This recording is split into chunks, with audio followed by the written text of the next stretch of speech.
여러분 반갑습니다. 창조 힐링입니다. 창조 힐링은 진리 회복과 종교 개혁, 천하보다 귀한 영혼을 구원하는 것이 목적입니다. 귀 있는 자는 성령이 교회들에게 하시는 말씀을 들을지어다. 아멘. 오늘은 사랑교회 변숙 목사님이 쓰시고 도서출판 거룩한 진주에 펴낸 책 11조 대논쟁에 대해서 소개해드리겠습니다. 책 제목이 11조 대논쟁입니다. 여러분, 11조를 어떻게 해야 하는지, 하나님의 뜻이 무엇인지 오늘 이 말씀을 통해서 함께 은혜 받고 11조에 대해서 우리 다 함께 주님의 뜻대로 순종하는 저와 여러분 되기를 원합니다. 책 안으로 들어가 보겠습니다.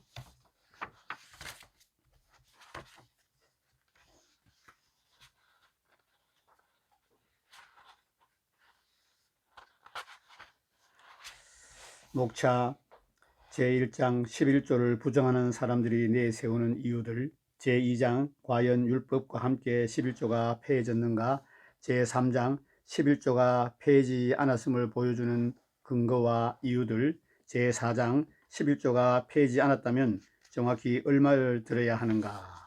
오늘은 제4장 11조가 폐해지 않았다면 정확히 얼마를 어떻게 들어야 하는가 말씀을 소개해 드리기 바랍니다. 4장 11조가 폐지 않았다면 정확히 얼마를 들여야 하는가. 책 내용을 발췌해서 읽어드리겠습니다. 1. 율법 이전 시대의 11조. 고대 시대의 11조는 신을 섬기는 종교에서는 일반적이었습니다. 유일신이신 하나님을 섬겼던 유대교 역시 11조를 드렸습니다.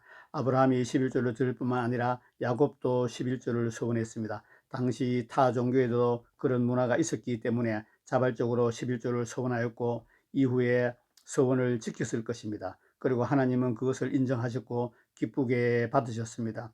유대교나 타종교나 그들은 자신의 신에 대한 경외심 때문에 11조를 드렸습니다. 그런 의미에서 11조는 시대와 무관합니다. 왜냐하면 하나님을 경외하는 것은 어느 시대나 인간의 의무이기 때문입니다. 2. 율법 시대의 11조. 11조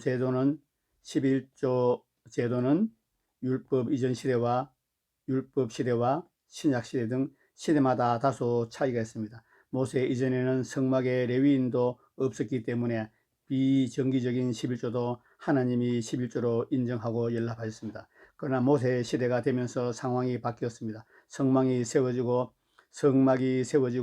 레위인들이 생겼기 때문입니다. 또 절기들을 지키라는 하나님의 명령이 주어졌고 각 지역에 거주하는 레위인과 가난한 자들을 구제해야 할 필요들이 생겼기 때문입니다. 새로운 필요들이 생기면서 11조에 대한 규정도 달라졌습니다.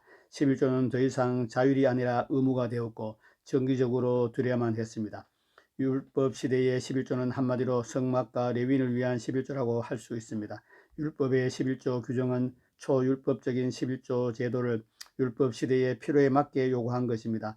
이런 규정들은 율법이 폐해지면서 함께 폐해졌습니다. 그러나 11조 제도 자체가 폐해진 것은 아닙니다. 3. 신약 시대의 11조. 마치 율법 이전 시대에 맞는 11조 규정이 있고 율법 시대에 맞는 11조의 규정이 있었던 것처럼 교회 시대는 교회 시대에 맞는 11조 규정이 있습니다. 그러므로 그 규정에 따라 11조를 드려야 합니다. 그럼 복음 시대에 맞는 11조 규정은 무엇일까요? 그건 성경에 명시되어 있지 않더라도 우리는 그것을 알 수 있습니다. 고린도전서 9장 13절에서 14절 말씀. 성전에 일을 하는 이들은 성전에서 나는 것을 먹으며 제단에서 섬기는 이들은 제단과 함께 나누는 것을 너희가 알지 못하느냐. 이와 같이 주께서도 복음 전하는 자들이 복음으로 말미암아 살리라 명하셨느니라. 아멘. 이 구절에서 성전에 일하는 이들과 복음 전하는 자들은 병행을 이룹니다.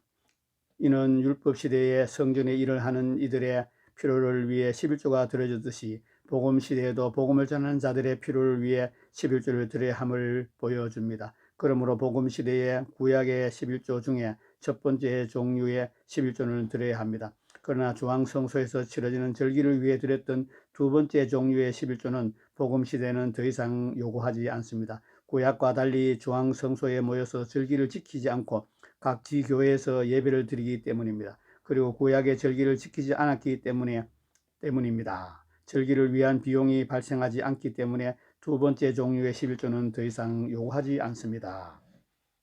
각 지역에 흩어진 레위인과 가난한 자들을 위해 매 3년마다 드려진 11조 역시 복음 시대는 요구하지 않는다고 보아야 합니다. 물론 구제의 성격이 강한 11조의 정신은 그대로 유지되어야 합니다. 그러나 그것을 위해 11조를 거둘 필요는 없습니다. 개인적으로 구제하거나 구제 헌금을 들여서 교회를 통해 구제하면 됩니다. 특히 초대교회가 건축 헌금이 아니라 구제 헌금에 열심이었던 것을 감안한다면 얼마든지 그것으로 대체 가능할 수 있습니다. 그러므로 절기 11조 역시 더 이상 할 필요가 없습니다.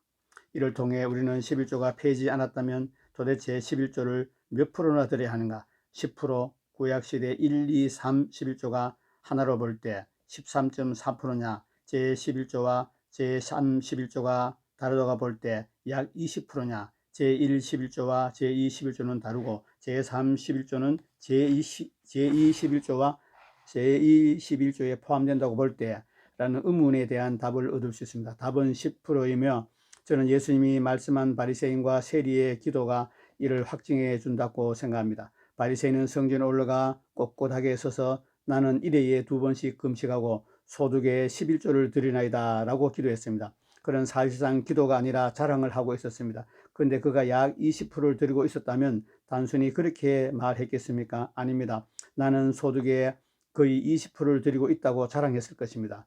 더구나 이것은 예수님이 말씀하신 것입니다. 그러므로 예수님도 묵시적으로 11조는 소득의 10분의 1을 드리는 것이라는 사실에 동의하고 있는 것입니다. 그러므로 11조는 소득의 10%를 드리는 것이 맞다고 보아야 합니다.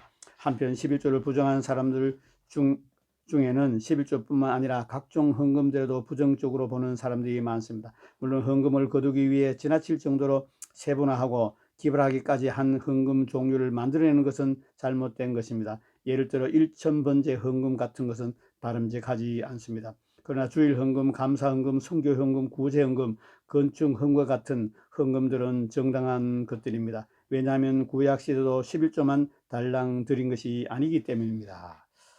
말라기 3장 8절 사람이 어찌 하나님의 것을 도둑질하겠느냐 그러나 너희는 나의 것을 도둑질하고도 말하기를 우리가 어떻게 주의 것을 도둑질하였나이까 하는도다. 이는 곧 11조와 봉헌물이라. 신명기 12장 6절 너희의 번제와 너희의 제물과 너희의 11조와 너희 손의 거제와 너희의 서원제와 낙헌 예물과 너희 소와 양의 처음 난 것들을 너희는 그리로 가져다가 드리고 신명기 12장 11절 너희는 너희의 하나님 여호와께서 자기 이름을 두시려고 택하실 그 곳으로 내가 명령하는 것을 모두 가지고 갈지니 곧 너희의 번제와 너희의 희생과 너희의 11조와 너희의 손의 거제와 너희의 여호와께서 원하시는 모든 아름다운 선물을 가져가고 이스라엘 백성들은 11조 외에도 다양하게 형태로 예물을 하나님께 드렸습니다. 그들은 곡식과 과일은 물론 양털과 같은 다양한 소득의 처음 것을 하나님께 바쳤습니다. 이를 첫열매라고 불렀습니다. 또 때에 따라 번제, 소제, 하목제, 속건제 등 여러 가지 제사를 통해 별도의 예물을 드렸으며 성망이나 성전 건축 등 특별한 사업을 위해서도 헌금을 드렸습니다. 그러므로 하나님께 드리는 헌금들을 부정적으로 보는 것은 바른 것이 아닙니다. 그것을 지나치게 비판적이고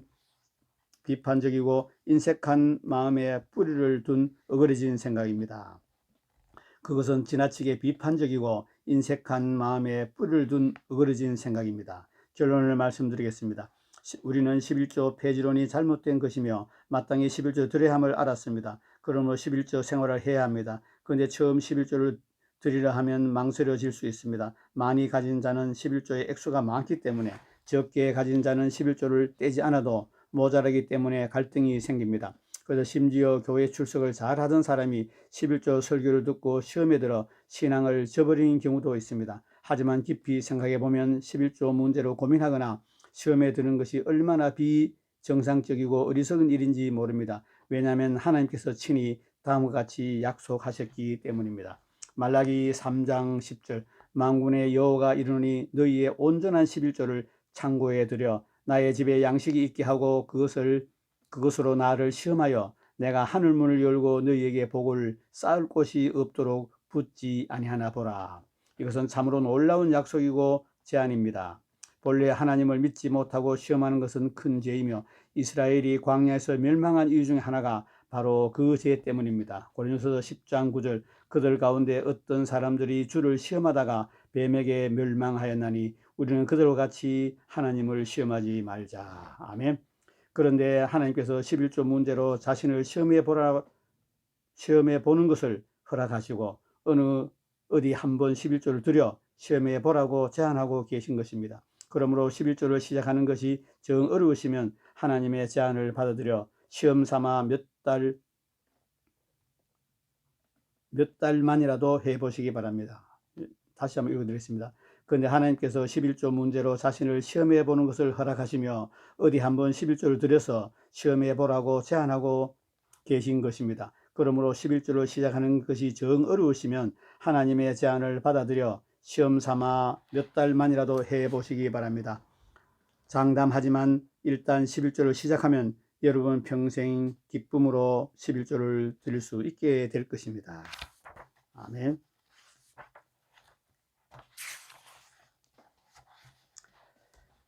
그러므로 쓸데없는 고민하지 마시고 어린아이와 같이 순전하게 하나님의 약속을 믿으십시오. 믿음과 기대감을 가지고 11조를 드리십시오. 그리고 하나님이 약속하신 복음을 받아 누리는 저와 여러분 되시기 바랍니다. 마지막으로 저는 이 설교를 20세기 오순절이라는 책에 나오는 짧은 글을 하나 소개하고 마치고 싶습니다.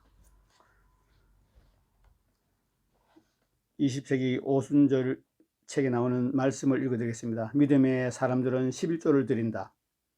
그리고 하나님은 그 믿음을 귀히 여겨 사역자와 11조 헌납자의 필요를 공급하신다. 11조 헌금은 사역자와 11조를 내는 성도 쌍방이 필요를 공급하시는 하나님의 방안이다. 아멘.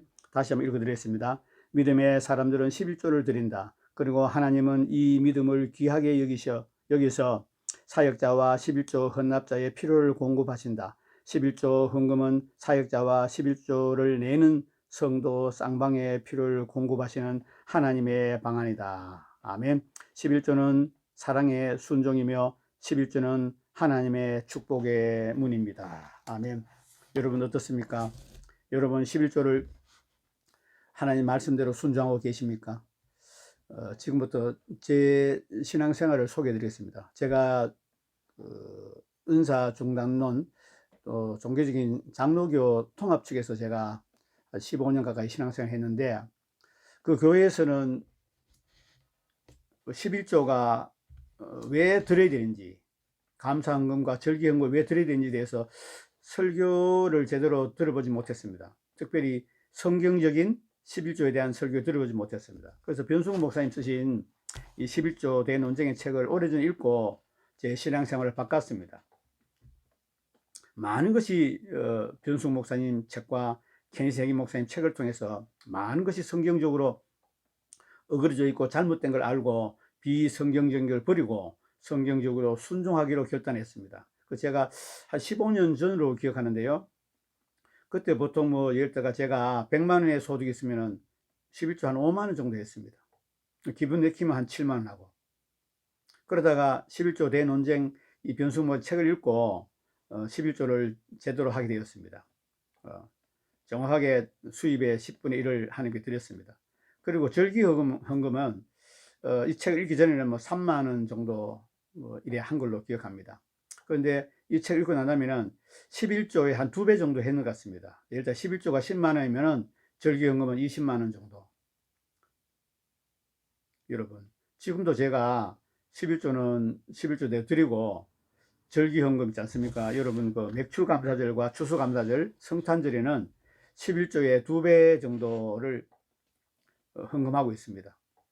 그러니까 주정헌금은 지금 매주 3만 원 하다가 코로나 이후에 수입이 줄어들어서 지금 주정헌금은 2만 원으로 하고 있습니다.